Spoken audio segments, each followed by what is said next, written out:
Hey guys, this is Aaron of the company Carbon Fabrik, and in this video I will show you how to install our carbon fiber center console in the RS5 B10 or RS6 C9 as well as all the A and S models. We will start by removing the side covers of the center plunger simply by prying them out. We will do every step that follows now for both sides, left and right. Then we'll remove the plugs. Each of them has a small notch that we need to loosen so we can remove the plug. We have 3 on each side. Make sure to remove the metal retainer as well so that the cable set is free. Now remove the one screw beneath the cup holder.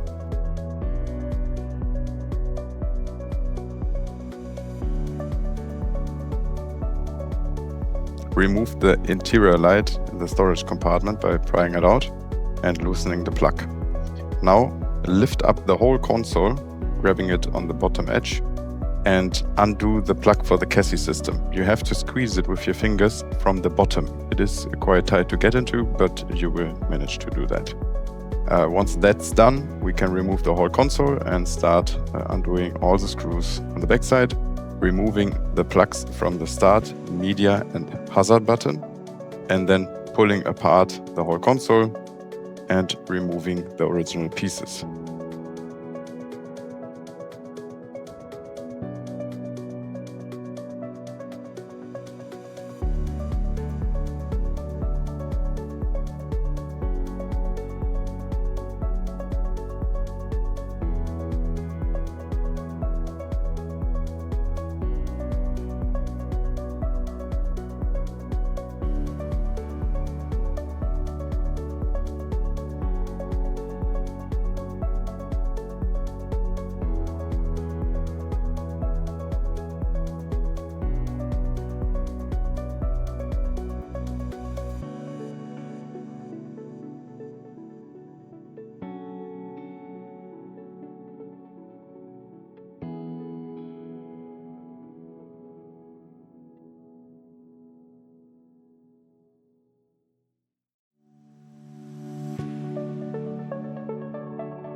When setting the top piece of the center console, make sure to align the guide pins of the top console with the side console pieces.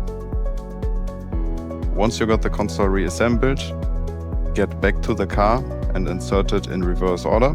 Make sure that all the cables are where they should be, so the front 2 cable sets should be in the right opening and should not be clamped between something, as well as the bottom plugs, so that the chassis system can be plugged in and the light can be plugged in again. Then simply push it in and redo the screws as well as all the plugs.